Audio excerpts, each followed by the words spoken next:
Hey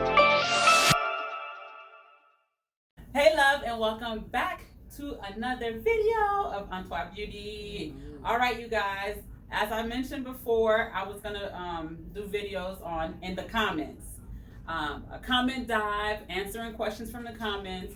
So today I have my client with me, Dani. Hey guys. So Dani is my client.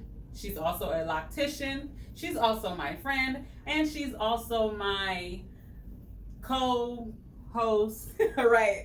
Would it be a co-host? Co-trainer? Co-trainer. Yeah. She's my co-trainer for my self-retaining classes. Mm-hmm. So if you've attended one of my self-retaining classes, I'm sure you've seen Dani. So this is Dani. She's also the owner of Loc Vibe Studios. Studio. Yes. She does locks. And we work very closely together. So yeah, that's that. Am I missing anything else for your introduction? No. I just started a YouTube channel. So yeah, you can go ahead and follow me on Loc Vibe Studios, my channel. I'm sure Pauline could link it below for you guys. But yeah, I'm just starting, so come along on this journey with me. Yes. So y'all probably see each of us on each other's stuff.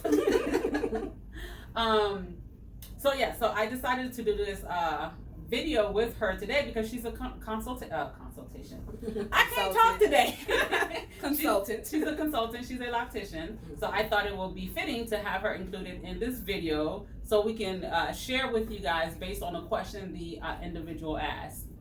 So one of the questions that the individual asked was how to pick. How do you, I guess, choose locticians? How do you find a consultant? What do you look for? So we're going to talk about that. And if you have any questions about that, put it below. In the description, and we'll probably do a part 2 if you have more questions. But this is talking about how to vet a consultant or even clients. So, yep. Okay, so I would say the number one thing when looking for a consultant or a loctician, because you might not necessarily want just a Sisterlock consultant. You might want a loctician in general. The first thing I would say to do is go to their website. We were just talking about this. Go to their website and view what their policies are. What they expect from you. So therefore, you can make a decision to see if their policies and what they expect will fit with you. Check to see what their hours are, because you might just want weekends and they might not work weekends. Right. Like for me, eventually I will not be working weekends. That's going to, eventually end because I got growing toddlers. Well, are they considered toddlers right now? Yeah. I got growing toddlers and their needs are increasing. So weekends will not be an option down the road. Not now, but eventually. So scaring all your clients. So look for someone. Do you look for someone if you need evening clients? Is that person available in the evenings? I know my hours are 7 to 3 during the week. Or, So look at their policies to see if what they're expecting is a good match for you. Sometimes their policies might not be available on the website, or they might not have a website if you found them on Instagram or something like that. But something that some consultants may do or some locticians may do is have consultations, so transfer consultations or something like that for when a new client wants to come in and be, get on their books. And that's something that I do transfer consultations. And that's when I go over all my... I don't.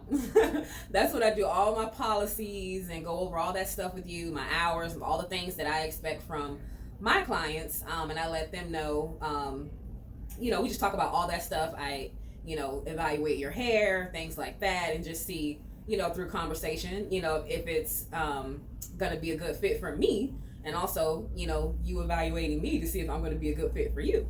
Yes, sometimes it really is all about the vibe. And so I feel like sometimes just getting to talk and just get to meet and converse with the person that, you're trying to trust to see if you can trust to do your hair. Sometimes, that face-to-face is all you really need to figure that out, to figure out what the vibe is. So I enjoy doing consultations because, just as much as, clients come in to pretty much interview us, or they come in for their first appointment, to get their hair done, and in that process they're interviewing us to see if they want to come back. I think it's just as important for locticians to do the same for clients, because not everybody's a good match. Mm-hmm. Speaking about the vibe, energy is a huge thing. Yep. For some reason, people with locks are very connected or very concerned about energy. Yep. So if that is your thing, do not dismiss your instinct or your intuition when you meet someone or see someone on social media. Because I get a lot of transfer clients, not right now, but before would be, oh, I'm coming from another loctician and her energy was just off, or this and that. Yep. And they'll say stuff like, at my first appointment I felt something, but I just thought that, oh, okay, well, it's just that one time, or it's just me, and then it continues. Or they think that what I was gonna say, they think that I can't think about it of it right now, but the energy, oh no, I lost it again.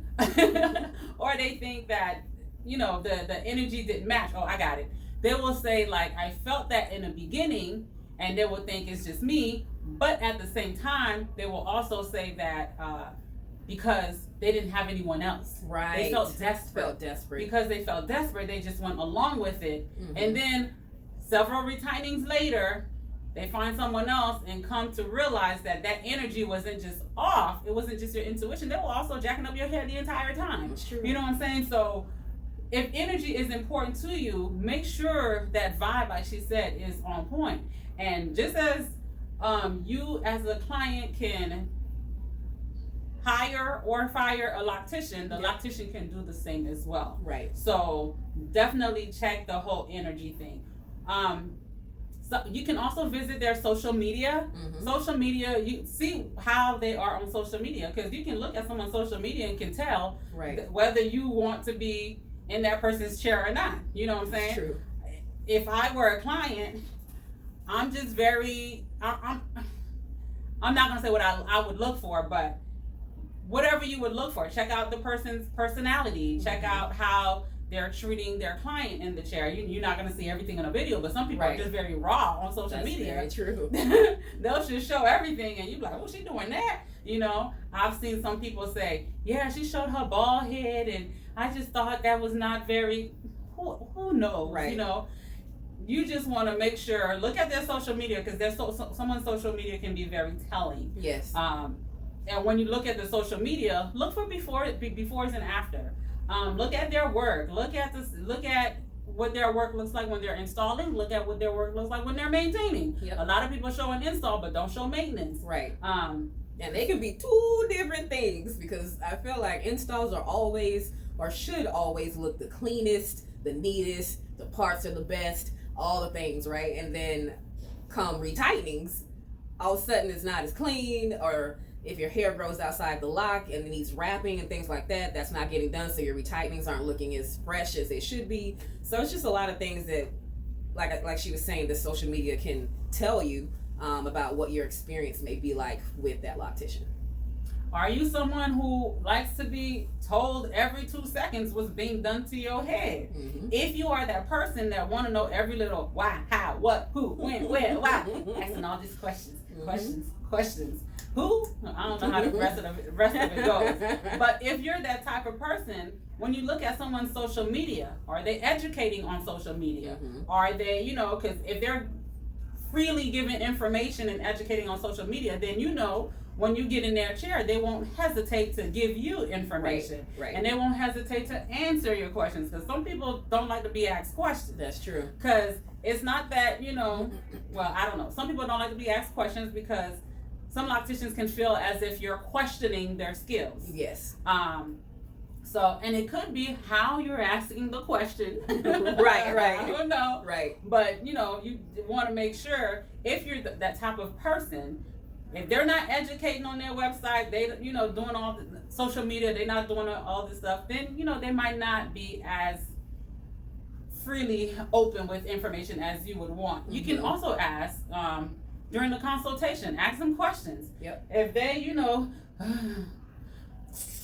doing all this stuff when you ask them questions, right, then you know, okay, this person is just not really, because some people just want to get in your head, do what they got to do, and be done, and send you on your way. Right. So if you one of those people who want more information, oh my God, there's a hole in your lock, this is what we're gonna do, and find somebody to do that, you know. So one of the things that I tell my clients that come for consultations is, you know, no question is ever dumb, and I want my clients to ask, because, you know, we're only in your hair once every 6 weeks, and you're in your hair more than we're in your hair. So I want you to know how to take care of your hair when you're not in my chair, you know, because I don't want you coming back with a whole mess, you know, and make my job harder. So I want you to know how to take care of your hair. So questions and answers and all that stuff is always important. And a lot of times too, I think sometimes consultants or locticians might not care for the questions because they just don't know the answers. And I think sometimes, you know, we have braiders that become locticians. We have, you know, people that just really never did hair become locticians. And so as far as education, they're only educated in the thing that they specialize in. And so all the extra things about like hair density and like porosity and like all that stuff, product knowledge, as far as what's great for locks, what's not great for locks, they might not know that stuff. And so asking those questions might frustrate them. Might get you canceled. Right. Might get you fired. Right. Can I get an You know, so, you know, but it might make them feel, you know, it could make them feel a little inadequate sometimes because they don't necessarily have that knowledge. Not that they're not good at what they do. And although it might make them feel inadequate, they're going to turn it on to you and be like, well, you asking too many questions, you don't trust my judgment. Right. So therefore, you trying to get an appointment the next 6 weeks, and all of a sudden they ain't got nothing for you. Right. You've been low-key fired. Yeah, that's very true. I think that's another thing. If you all of a sudden can't get on your loctician schedule, you might be low-key fired as a client. But yeah, I think just ask those questions, and maybe, you know, when they're talking to you a little bit about themselves, you know, they'll give you a little bit of their background. I can't talk today either. Background, and you'll be able to see, you know, what kind of training they may have had and things like that. So again, I'm all about the conversation because you just get to know so much more than just going to a website sometimes. Yeah, consultation is definitely important. I personally don't do a consultation. I kind of do that at the first retiming. When you book an appointment, I just do it at the retiming and go from there. So, and I think some people do that too, and then they'll do you a courtesy of doing your first retiming, and then gently at the end let you know, this isn't for me. It's not going to be a good fit. Yeah. So, another thing to look for when vetting your potential loctician is, I get a lot of people that say, oh, so-and-so doesn't shampoo my hair. So one thing you have to understand, I don't know in all states, but in the state of Georgia, you do not need to be a cosmetologist to be a loctician. Right. As a matter of fact, a loctician, I'm not going to say it's a made-up word, but it's not something you go to school to study. Correct. It's not something you go to school, get a license for. It's not mandated or anything like that. But you can take classes to become a loctician, like a Sisterloctician, you know, Sisterlock consultant, things like that. But it's not necessarily recognized by the state as a mandated job title type that thing. You have to be licensed for.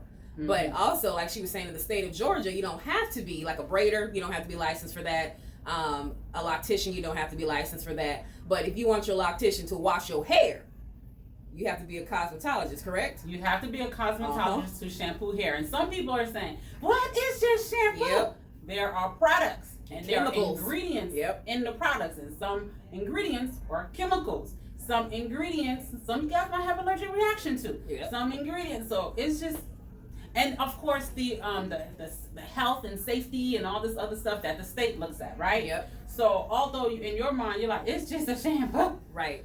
That person is not licensed. We're not licensed to be able to do it. So she is. As you can see, she got a little shampoo bowl in the back. I, however, am not. So I don't wash my clients' hair. So I just ask that my clients come with their hair washed within 24 to 48 hours of their appointment time, because I'm not a cosmetologist. So I cannot legally wash my clients' hair. So if you want your hair shampooed, make sure before you book that appointment, ask, hey, do you shampoo your client's hair? Right. You know, some people might say yes and still not be licensed. Right. They might do it out their kitchen sink. Teach his own. I low-key started that way.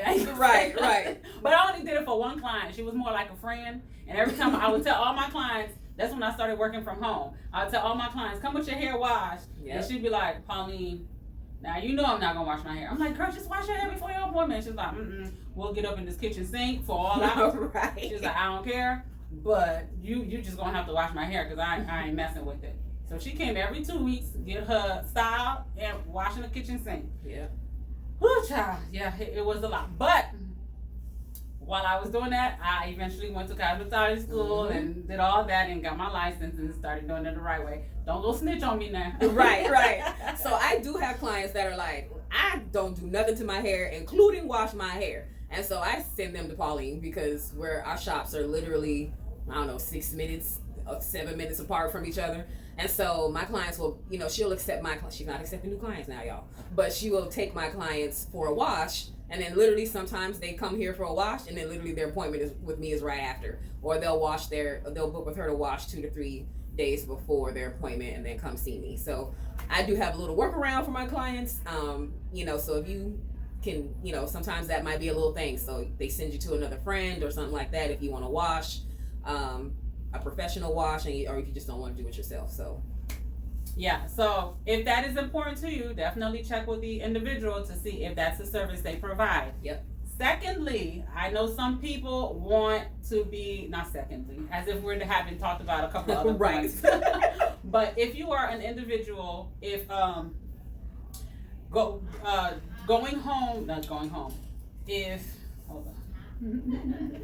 If the location where you go and get your services. I know some people don't want to go to anyone's home. Yep. So check to see, are they in a home or out of a salon, suite, or whatever. Right. So if going to someone's house is off limits to you, definitely check with that consultant to see if that's something they provide. I'm telling you right now, most locticians will work out of their home unless they're a cosmetologist. And some cosmetologists still work out of their home, but they have, a separate area set up for it. So, meaning the reason why most of them work from home is because some places require a salon license. To be in this suite, you need a salon license. You need a cosmetology license. If you are not a cosmetologist, you just need a salon license. Right. And they remove the shampoo bowl out your room because you can't shampoo. So if that is important to you, check. Yep. But do not knock people who work out of their home, because when I worked out of my home, my whole garage was turned into a salon. When I say it was, her husband hooked her up. Okay. It was literally a full-on salon. Her whole garage was a full-on salon. So don't feel like, this person work at home, I'm going to be sitting next to their kitchen sink to get my hair done. Right. I did start off like that initially. Right. So did I. Before my garage got decked out into a salon. I literally was in the living room with my chair next to my couch. I lived in the townhome at the time. So there was my kitchen right here, and there's the dining room off to the kitchen. Yep. So we were literally in the middle. Yep. In the middle of the kitchen and dining room. So I work out of my home because, again, like she said, you got to have some licenses and things like that, cosmetology license to get a shop, or even a suite sometimes, like the salon loft and all these little suites and things like that. I do have a shop license, and I am licensed as an LLC, but for me, it just made more sense to just turn one of my rooms into, one of my empty rooms into my salon suite at home. One, it saves me money. I don't have it, lowers my overhead, but you still get that same, in my opinion, you still get that same professional environment and experience coming to my home, because I do have my own space that is just for my shop. Mm-hmm. And most people do. Most people, even if they started off like me, in the middle of the kitchen, between the kitchen and the dining room, we eventually graduate, right? Right. I'm in a suite, So right. We come up. We be going to come up. So be patient with someone if they have you like in between, in their kitchen, literally. Right. Or next to the laundry room and whatever. So be patient with them. But if that's a deal breaker for you,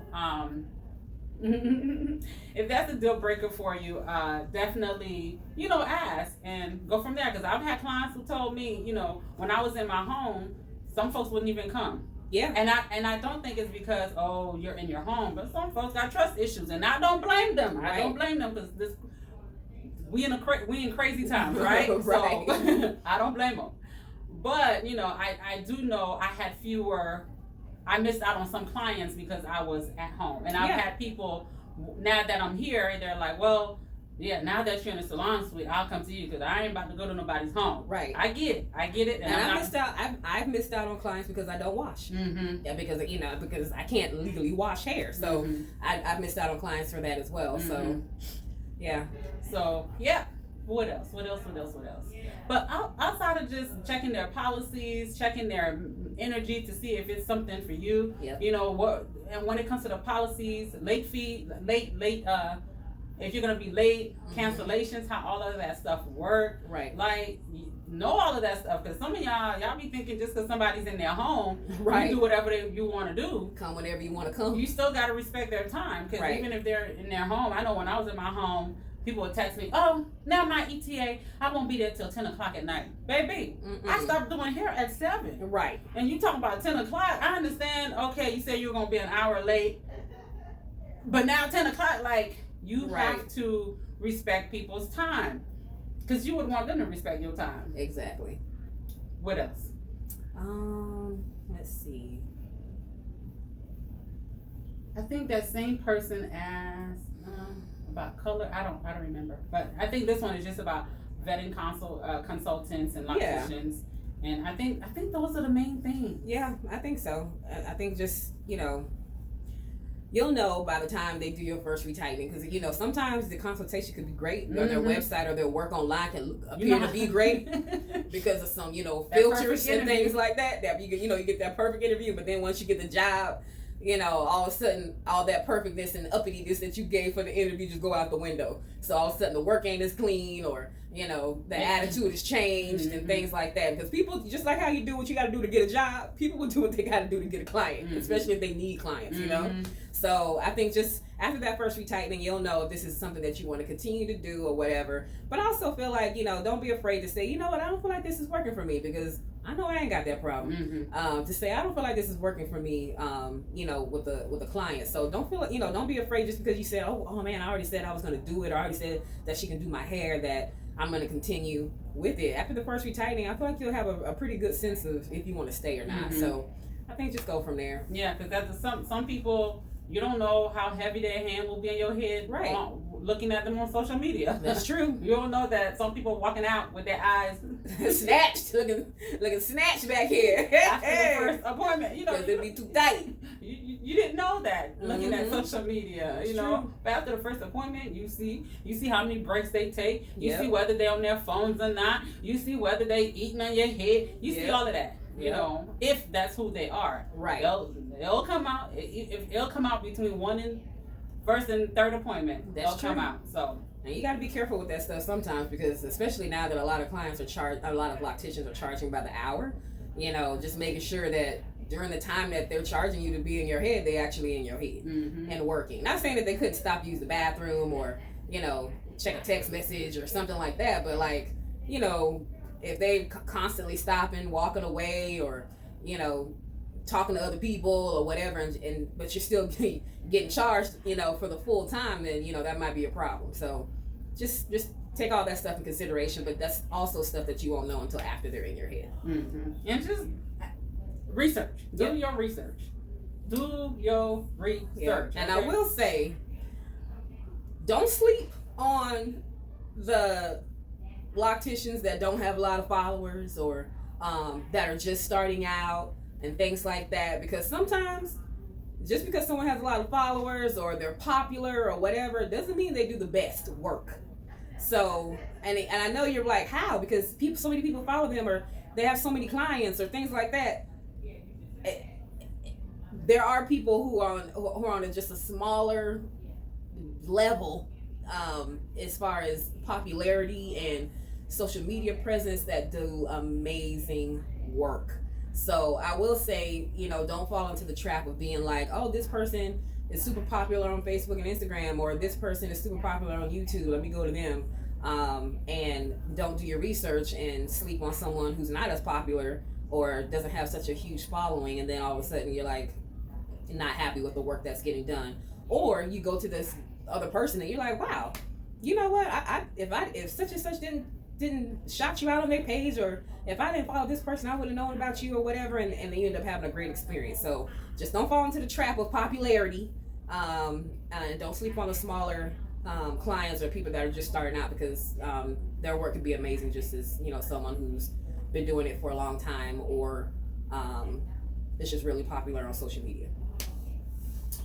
Yeah, other than that, I ain't got anything else to say. If you have questions about this topic, yep, ask them below, and I will do a part 2 of in the comments about locticians. So not locticians, but consultation and how to choose, how to pick, how to not get scammed. That part. Right. But other than that, that's it. Yeah. Asking all these questions. I need to figure out the words. My sister told me and I forgot. I don't know. Where I've been. Who? What? Where I've been? I don't know the song, but don't stop asking questions, because I'm here for yes, it. yes. Don't stop asking questions.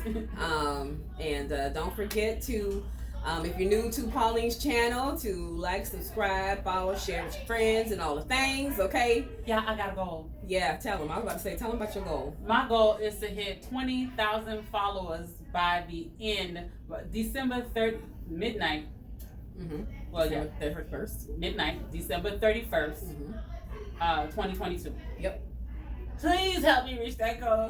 Pretty please help me reach that goal. Share, comment. I have so many other videos that you guys can watch and share in your groups, with your friends, with your family. So I'm trying to hit 20,000. Right now I'm at 6,000.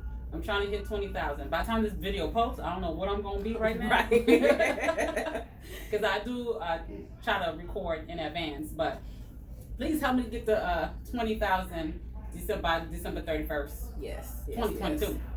Yep. So my goal is not as ambitious as Pauline's goal, as I have literally just started and maybe have 2 or 3 videos on my page. So I am just trying to get to 1,000 subscribers. So I would love it if you would just head on over there and subscribe. So to I'm trying to aspire to get to my friend's level over here, okay? I'm taking her energy, putting it on my back so that I can get up there, So, but yeah, Loc Vibe Studio. Pauline will link it in the description below. And yeah, so thanks for coming and watching. Yeah. Thank you. And I will see y'all next time. I don't know if it'll be in the comments or with some other stuff, but I'll see y'all next time. Thank you for watching. Bye. Bye, guys.